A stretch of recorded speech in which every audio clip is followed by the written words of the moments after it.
அரசியல் காரணமாக எங்களது கூட்டத்திற்கு அனுமதி ரத்து செய்துள்ளனர். திருச்சியில் இந்திய கிறிஸ்தவ ஜனநாயக கட்சி நிறுவனர் பேட்டி.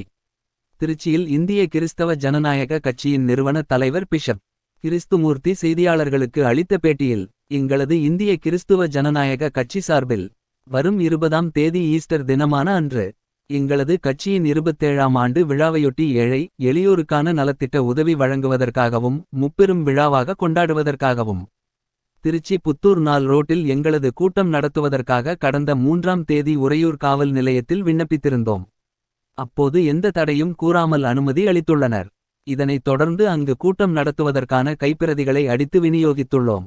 இந்நிலையில் திடீரென உறையூர் காவல்துறை ஆய்வாளர் எங்களை அழைத்து தங்கள் கூட்டத்திற்கு அனுமதி ரத்து செய்து விட்டதாகவும் அனுமதி தர முடியாது என்று கூறிவிட்டார். அதற்கான எந்த காரணமும் எங்களிடம் தெரிவிக்கவில்லை.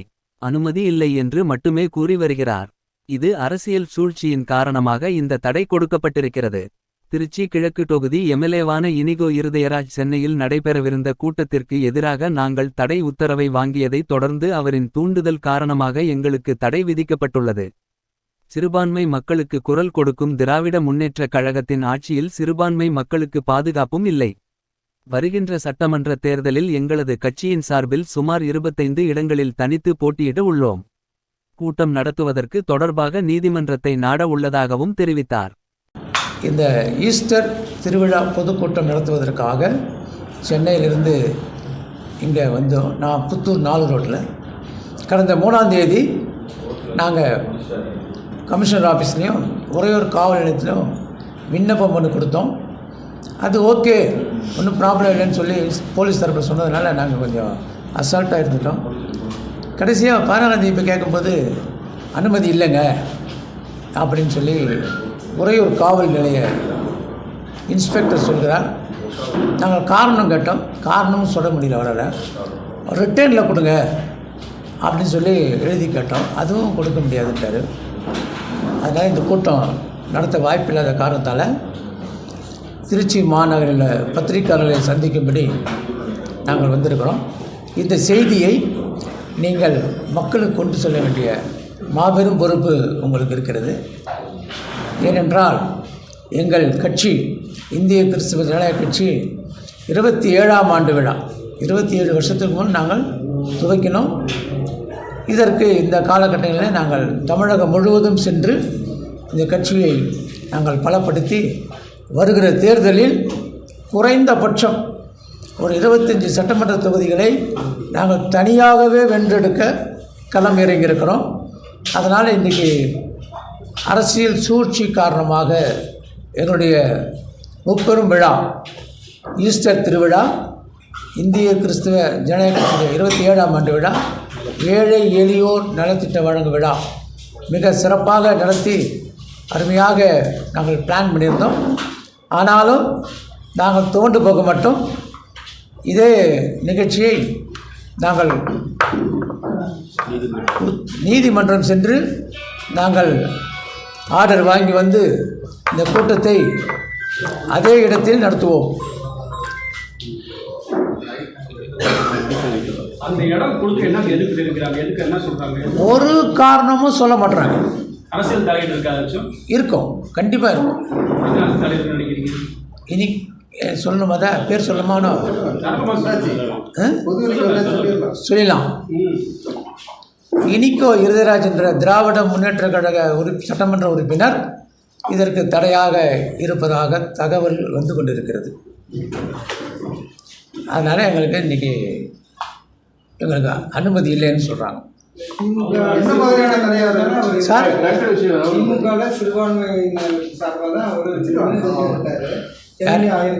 அவர் திமுக சிறுபான்மை சார்பாக போட்டியிடவில்லை. திமுக சட்டமன்ற உறுப்பினராக சூரியனில் போட்டியிட்டார். அப்புறம் சொல்லுங்கள், என்ன மாதிரி தடை ஏற்படுத்துகிறாங்க சார்? ரீசன் கேட்டால் சொல்ல மாட்டுறாங்க. நாங்கள் என்னன்னு கேட்குறது? அங்கே போய் சொல்லுங்களேன். அமைதியான நம்பர் தான் நாங்கள் கேட்க முடியும். என்ன கேட்டாலும் கொடுக்க முடியாது, இதுதான் பதிலே தான். அப்போ நாங்கள் நீதிமன்றம் போகிறத தவிர எங்களுக்கு வேறு வழி இல்லை. அதற்காக உங்களை நாடி, நிருபர்களை நாடி, பத்திரிகைகளை நாடி நாங்கள் வந்திருக்கிறோம். எங்களை கொஞ்சம் வளர்த்து விடுங்க. சொன்னால் கூட போட்டிருப்பேன். உடையாது, கிளம்பு. மீட்டிங் நடத்தக்கூடாதுங்கிறாங்களா? ஆமாம், எந்த நடத்தக்கூடாது, எந்த இடத்துல நடத்த, திருச்சி நடத்தக்கூடாதுங்கிறாங்க. அப்படி சொல்ல, அவரே லிமிட் தான் சொன்னார், வேறு இடம் காட்டல. அவர் லிமிட் ஒரே ஒரு திருச்சி புத்தூர் 4 ரோடு அவருடைய லிமிட்டில் வருது. அதெல்லாம் அவர் சொன்னார். பார்த்துட்டோம், கமிஷனை பார்க்கவே விடலை. ஐஏசி ஜேசி ஜிசி தான் அனுப்பிச்சிட்டாங்க, இப்படி அனுப்பிச்சிட்டாங்க. இன்னும் அவங்க நேருக்கு சந்திக்கலான்னு முந்தானத்தோடு நாங்கள் போனோம். அந்த திருச்சி லோக்கல் விடுமுறை போட்டிருந்தாங்க இல்லையா, அதனால் ஆஃபீஸில் யாரும் இல்லைங்கன்ட்டாங்க. நீங்கள் போய் திரும்ப டிசியை பாருங்கள், சினிமாவில் நடக்கிற மாதிரியே இருக்குது. அங்கே இங்கே போன்றாலும் தவிர ஒரு சொல்யூஷன் கிடைக்கல எங்களுக்கு. அதனால தான் நான் இன்றைக்கு உங்களை எல்லாம் சந்தித்து பொதுமக்களுக்கு இதை சொல்லணும். ஏன்னா எங்கள் இந்த கூட்டம் திருச்சியில் அநேகருக்கு பரவிடுச்சு, தெரிஞ்சிடுச்சு. அதனால் நாங்கள் இதை பத்திரிகையின் மூலமாக தான் சொல்ல முடியும். அதனால் உங்களையெல்லாம் அழைத்திருக்கணும். நீங்கள் ஆளுங்கட்சி, அதாவது தமிழ்நாட்டில் ஆளுங்கட்சி சிறுபான்மை நலம் சார்ந்த அரசு தானே நடக்குதுன்னு சொல்லிட்டு இருக்காங்க. அப்போ உங்களுக்கு எப்படி அனுமதி வைப்பாங்க? அதுதான் நாங்கள் குற்றம் சாட்டுறீங்க, அரசு மேலேயா இல்லை போலீஸ் மேலேயா? திமுக மேலே தான் காட்டுறோம், அந்த ப்ரெஸ் ரிலீஸு கொடுத்துட்றோம். அதாவது சிறுபான்மை மக்களுக்கு திமுக தான் பாதுகாப்புன்னு இன்றைக்கி முதல்வர் சொல்லிக்கிட்டு வர்றார். 67 தேவாலயங்கள் இதனுடைய ஆட்சி காலத்தில் திருப்பூர், ஈரோடு, கோயம்புத்தூர் இந்த பகுதியில் 67 தேவாலயங்களில் தாக்கப்பட்டிருக்கிறாங்க. தாக்கப்பட்டனா கூட பரவாயில்லைங்க, நாங்கள் வாங்கிப்போம். போலீஸ்காரங்க பூட் காலோட ஷூவோட ஃபுல்ஃபீட்டில் ஏறி ஃபாஸ்ட்டை தரன்னு எடுத்துகிட்டு வராங்க. இப்போ இதெல்லாம் நாங்கள் பார்க்கும்போது இவங்க வெளியே சொல்கிறது தான் சிறுபான்மை மக்களுக்கு நாங்கள் பாதுகாப்பு என்று. உள்ளுக்குள்ளே 67 போலீஸ் கம்ப்ளைண்ட்டும் சிஎம்க்கு போக இருக்குமா? போகும் இல்லையா? அப்புறம் காலையில் ஒரு போய் சொல்லணுமா இல்லையா? இதுவரையும் சொல்ல. இன்னொன்று சொல்கிறேன், இந்த பத்திரிக்கையில் பதிவு பண்ணுறேன். மணிப்பூரில் நடந்ததுக்காக இந்த இனிக்கோ இறுதிராஜ் வள்ளுவர் கோட்டத்தில் ஒரு ட்ராமா போட்டார். திருப்பூரில் அடிக்கிறாங்க. அதை குரல் கொடுக்கறதுக்கு இவருக்கு போர்ஷ் இல்லை, வக்கீல் இல்லை. இவர் போய் மணிப்பூர் போய் குரல் கொடுத்துக்கிறார். ஏன் அது? அப்புறம் என்ன இவர் என்ன கிறிஸ்டின் எம்எல்ஏ? அவர் இல்லையே, திமுக எம்எல்ஏ தான் அவர். இப்போ நீங்கள் ஆளுங்கட்சிக்கு எதிராக பிரச்சாரம் பண்ணல, உங்களுடைய கிறிஸ்துவத்தை பற்றி தான் சொல்ல போகிறீங்க. ஆமாம், தடுக்கிறது அவருக்கு என்ன சொல்லுங்க. திமுக எம்எல்ஏ வந்தாலும் இப்போ நீங்கள் கட்சியை பற்றி பேசுகிறாங்க, தடுக்கலான்னு சொல்லலாம், அரசியல் தலைவர் இருக்குன்னு சொல்லலாம். இது நீங்கள் பொதுவானது தானே சொல்லிடுங்க. கரெக்ட். இப்போ நான் வாய் தர வேண்டிய கட்டத்துக்கு வந்துட்டேன். இனிக்கோ இறுதிராஜ் அவர்கள் சென்னை ஒய்எம்சிஏவில் கிறிஸ்துவ மாநாடு ஒன்று ஏற்பாடு செய்தார். அதுக்கு எல்லா பாஸ்டருக்கும் ஃபோன் பண்ணி அன்பு காணிக்கெல்லாம் கொடுத்து பேச வச்சார். மக்களே எல்லோரும் அதை பிடிச்சிட்டு வாங்க, இதை பிடிச்சிட்டு வாங்க, சேருங்கன்ட்டாங்க. நான் என்ன பண்ணேன், அந்த பத்திரிக்கை எடுத்துக்கிட்டு சென்னை ஹைகோர்ட்டில் போய் ஒரு ரிட்டு வாங்கினேன். இவர் திராவிட முன்னேற்ற கழக உறுப்பினர், சட்டமன்ற உறுப்பினர். இவர் எந்த வகையிலும் கிறிஸ்துவ மாநாடு நடத்த தார்மீக உரிமை கிடையாது.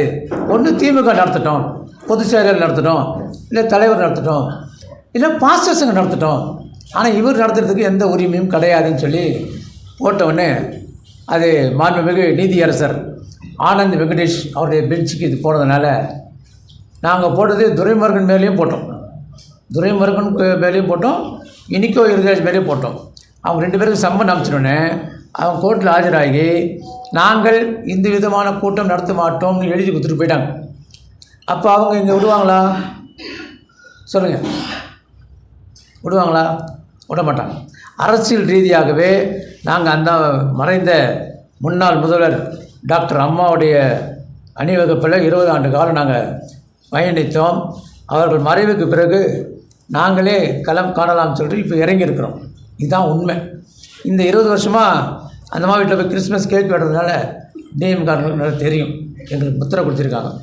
ஆனாலும் நாங்கள் யாருடைய ஏ டீமோ பி டீமோ இல்லை, ஜே டீம். ஜே டீம் என்றால் ஜீசஸ் டீம். நாங்கள் யாருக்கும் எந்த விதமான கிடையாது. எங்களுடைய வாக்கு வாங்கிய எங்களுக்கு அரசியல் ரீதியாக எங்களுக்கு ஒரு பாதுகாப்பு வேண்டும். எங்கள் சபையெல்லாம் அடிச்சு நொறுக்கிறாங்க. இதெல்லாம் எத்தனை நாளைக்கு நாங்கள் கஷ்டப்படுறது? இதையெல்லாம் எதிர்த்து கேட்குறதுக்காக இவர் ஒரு எம்எல்ஏ இருந்துட்டு டிஎம்கே எம்எல்ஏவாக இருக்கார், கிறிஸ்டின் எம்எல்ஏவாக இல்லை. இந்த எம்எல்ஏ கிறிஸ்துவத்துக்காக குரல் கொடுக்க முடியாது. ஒரே ஒரு வாட்டி கல்லறைக்காக கொடுத்து வாங்கி கொடுத்தா சொல்கிறாங்க. அது ஒரு பிரச்சனை இல்லை, எவ்வளோ பிரச்சனை. கவர்மெண்ட் எய்டட் ஸ்கூலில் இன்றைக்கும் சம்பளம் வராமல் அரசாங்கத்துலேருந்து எவ்வளோ எங்கள் கிறிஸ்டின் ஸ்கூல்ஸ்லாம் பாதிக்கப்பட்டிருக்கு. இதையெல்லாம் பேச மாட்டார். ஒரு முதலமைச்சர்கிட்ட போய் பேச மாட்டார். 25 எங்கள் இயக்கத்தின் சார்பாக, எங்கள் கட்சியின் சார்பாக, இந்திய கிறிஸ்தவ ஜனநாயக கட்சியின் சார்பாக 25 எம்எல்ஏக்கள் அங்கே சட்டமன்றத்தில் இருந்தாங்கன்னு சொன்னால் எங்கள் கோரிக்கையில் ஈஸியாக நாங்கள் வென்றெடுக்கிறதுக்கு ஒரு ரைட் ஆஃப் இருக்குது. 25 பேர் ஒருத்தர் போய் தட்டினா சத்தம் வராது. 25 பேர் எழுத்து ஒரு மசோதா எழுத்து பேசினாங்கன்னா வரும். அதனால் நாங்கள் இதெல்லாம் போடுவீங்கன்னு தெரியாது சொல்கிறேன், இதுவரையில் திருச்சபைகளை நடத்தி வந்தோம். இனி நாங்கள் சட்டசபையும் நடத்துவதற்கு தயாராகிவிட்டோம். அதனால் வருகிற 26 தனியாக களம் கண்டு எங்களுடைய கிறிஸ்துவ பெல்ட் எங்கெல்லாம் அதிகமாக இருக்குதோ அங்கெல்லாம் இண்டிவிஜுவலிட்டியாக போய் எம்எல்ஏசி உருவாக்குறதுக்காக தான் நாங்கள் இறங்கி முதல் கூட்டம் திருச்சியிலேருந்து ஆரம்பிக்கலாம். திருச்சி எழுச்சின்னு சொன்னாங்க, அதுக்காக வந்தோம். இந்த திருச்சி வீழ்ச்சி ஆகிடுமோன்னு பயம் வந்துச்சு. மீண்டும் நீதிமன்றம் சேர்ந்து நாங்கள் எழுச்சி பெறுவோம் என்று இதே இடத்துல கூடுவோம். திரும்பவும் உங்களை அழைப்போம். நீங்கள் தான் அந்த செய்தியை கவர் பண்ணி கொடுக்கணும். ஓகேங்களா? வேறு டவுட்?